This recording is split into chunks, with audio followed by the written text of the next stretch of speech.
శ్రీ సాయి సచ్చరిత్రము 7వ అధ్యాయం. అద్భుత అవతారము సాయిబాబా వైఖరి, బాబా యోగ అభ్యాసములు, దౌతి ఖండయోగము, బాబా సర్వాంతర్యామిత్వము, కారుణ్యము, కుష్ఠరోగ భక్తుని సేవ, కాపర్తి కుమారుని ప్లేగు వ్యాధి, బాబా పండరి యాత్ర. అద్భుత అవతారం. సాయిబాబా హిందూ అనచో వారు మహమ్మదీన్ వలె కనిపించేవారు. మహమ్మదీడు అనుకున్నచో హిందూ మతాచార సంపన్నుడుగా కనిపించేవాడు. ఆయన హిందువా లేక మహమ్మదీడా అన్న విషయం ఎదిమిద్దముగా ఎవరికీ తెలియదు. బాబా శాస్త్రోక్తకముగా హిందువుల శ్రీరామనవమి ఉత్సవం జరుపుచుండెను. అదే కాలమందు మహమ్మదీయుల చందనోత్సవం జరుపుటకు అనుమతించెను. ఈ ఉత్సవ సమయమందు కుస్తీ పోటీలను ప్రోత్సహించుచుండువారు. గెలిచిన వారికి మంచి బహుమతులు ఇచ్చేవారు. గోకులాష్టమి నాడు గోపాల్ కాలోత్సవం జరుపుచుండేవారు. ఈదుల్ ఫితర్ పండుగ నాడు మహమ్మదీయులచే మసీదులో నమాజు చేయించేవారు. మొహరం పండుగ కొంతమంది మహమ్మదీయులు మసీదులో తాజియా లేక తాబూతు నిలిపి కొన్ని దినములచ్చట నుంచి పిమ్మట గ్రామములో ఊరేగించేదమనిది. 4 దినముల వరకు మసీదులో తాబూతు ఉంచుటకు బాబా సమ్మతించి 5వ నాడు నిస్సంకోచంగా దానిని తామే తీసివేసిరి. వారు మహమ్మదీయులనచో హిందువుల వలె వారికి చెవులు కుట్టబడి ఉండెను. వారు హిందువులనచో సుంతిని ప్రోత్సహించేవారు. బాబా హిందువైనచో మసీదునందు ఏల ఉండును. మహమ్మదీయుడైనచో దునియను అగ్నిహోత్రం ఎలా వెలిగించేవారు. అదే కాక తిరుగలితో విసురుట,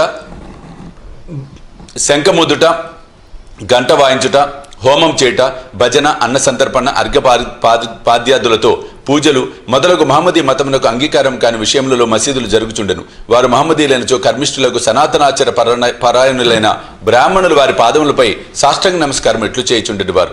వారే తెగవారని అడగబోయినా వారెల్లరూ వారిని సందర్శించిన వెంటనే మూగులగుచు పరవశించుచుండిరి. అందుచే సాయిబాబా హిందువో మహమ్మదీయుడు ఎవరూ సరిగ్గా నిర్ణయించలేకుండిరి. ఇది ఒక వింత కాదు. ఎవరైతే సర్వము త్యజించి భగవంతుని సర్వస్వ శరణాగతి వనరించెదరో వారు దేవునితో ఐక్యమైపోయేదరు.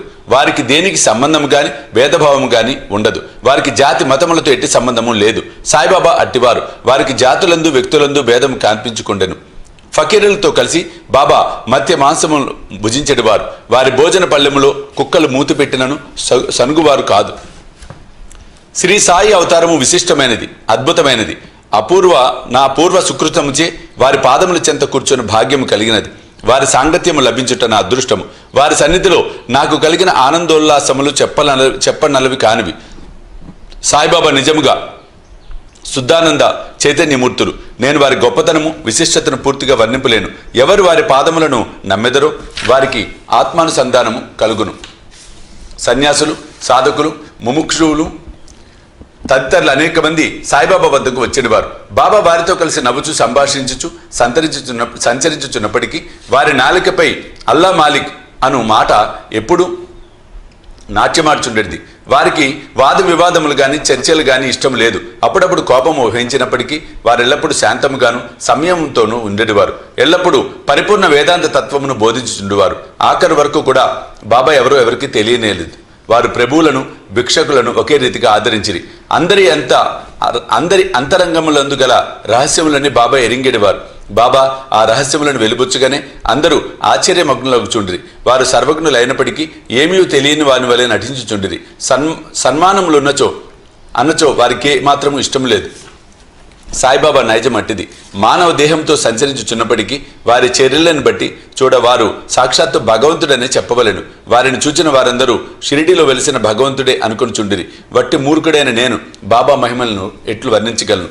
సాయిబాబా వైఖరి. షిరిడీ గ్రామంలో ఉన్న శని, గణపతి, పార్వతి, శంకర, గ్రామదేవత, మారుతి మొదలగు దేవాలయములన్నిటినీ తాత్యా పాటిల్ ద్వారా బాబా మరమ్మతు చేయించెను. వారి దాన గుణము ఎన్నదగినది. దక్షిణ రూపకముగా వసూలైన పైకమంతయు ఒక్కొక్కరికి రోజు ఒక్కంటికి 50, 20, 15 చప్పున ఇచ్చవచ్చినట్లుగా పంచిపెట్టుచుండేవారు. బాబాను దర్శించిన మాత్రమున ప్రజలు శుభములను పొందేవారు. రోగులు ఆరోగ్యవంతులగుచుండ్రి. దుర్మార్గులు సన్మార్గులుగా మార్చుండ్రి. కుష్ఠువారు కూడా రోగ విముక్తులగుచుండ్రి. అనేకులకు కోరికలు నెరవేర్చుండెను. ఎటువంటి మందులు పసరులతో పని లేకుండానే గుడ్డివారికి దృష్టి వచ్చిచుండెను. కుంటివారికి కాళ్ళు వచ్చిచుండెను. అంతులేని బాబా గొప్పతనము సారమును ఎవరు కనుగొనుకుండిరి. వారి కీర్తి నలుమూలలా వ్యాపించెను. అన్ని దేశముల నుండి భక్తులు షిరిడీకి తండోపతండములుగా రాసాగిరి.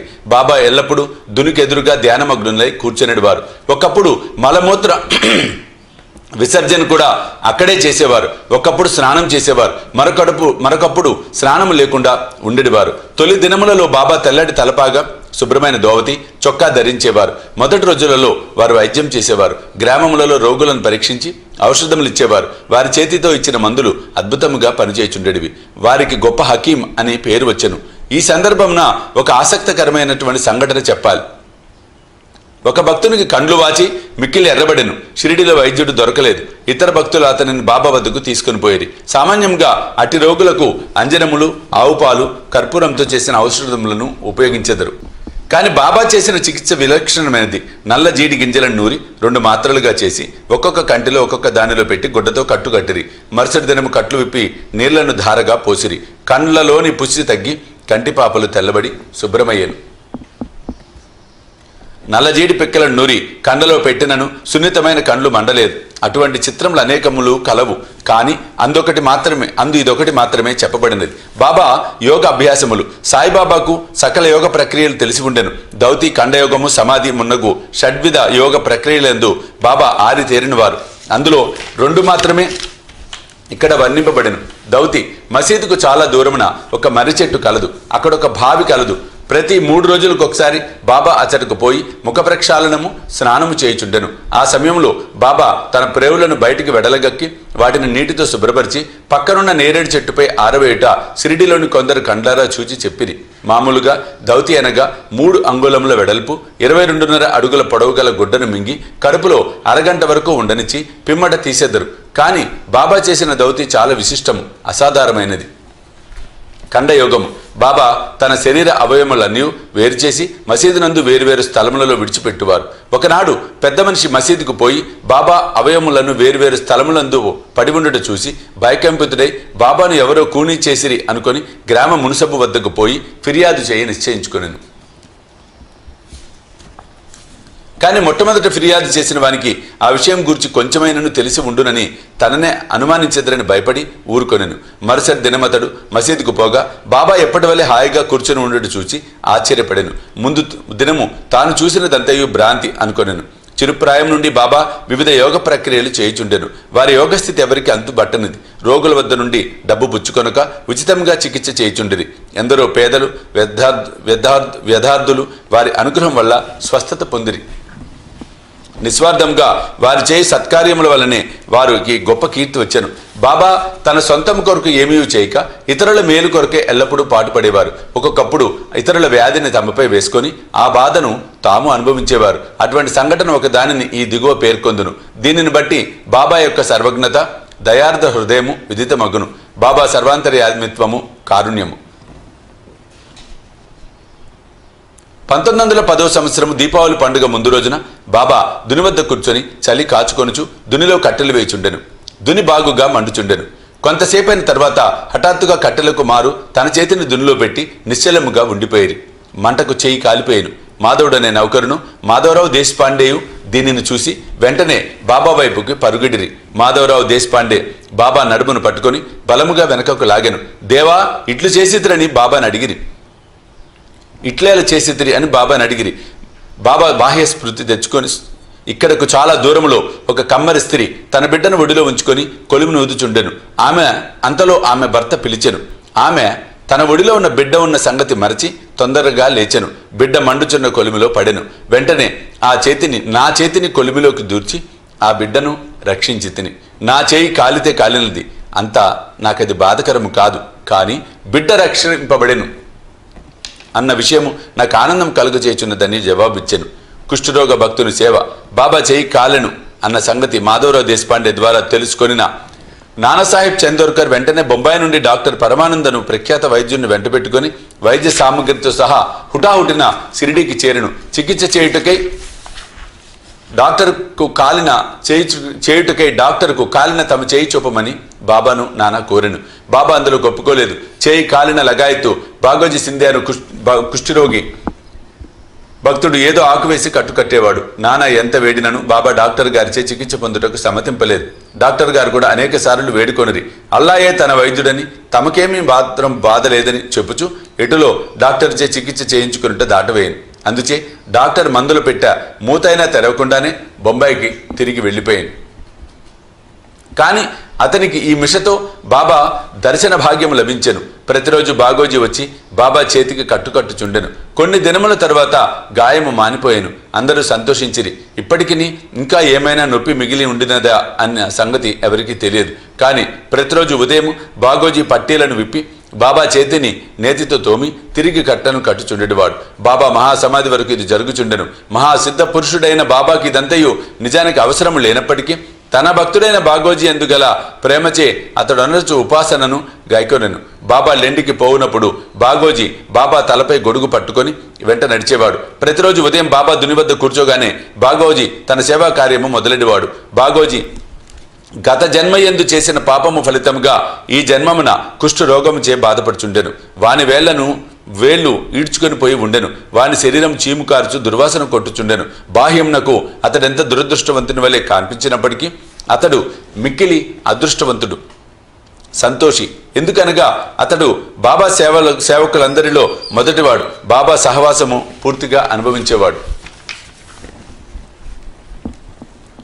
కాపర్దే కుమారుని ప్లేగు వ్యాధి. బాబా విచిత్ర లీలలలో ఇంకొక దానిని వర్ణించెదను. అమరావతి నివాసకు దాదాసాహెబ్ కాపర్దే భార్య తన చిన్న కొడుకుతో కలిసి షిరిడిలో కొన్ని దినములు ఉండెను. ఒకనాడు కాపర్దే కుమారునికి తీవ్ర జ్వరము వచ్చెను. అది ప్లేగు జ్వరం క్రింద మారెను. తల్లి మిక్కిలి భయపడెను. షిరిడి విడిచి అమరావతి పోవలననుకొని సాయంకాలం బాబా బూటివాడ వద్దకు వచ్చుచున్నప్పుడు వారిని సెలవు అడగబోయెను. గద్గద కంఠముతో తన చిన్న కొడుకు ప్లేగుతో పడి ఉన్నాడని బాబాకు చెప్పాను. బాబా ఆమెతో దయతో మృదువుగా ఇట్లనెను, ప్రస్తుతము ఆకాశము మబ్బు పట్టి ఉన్నది.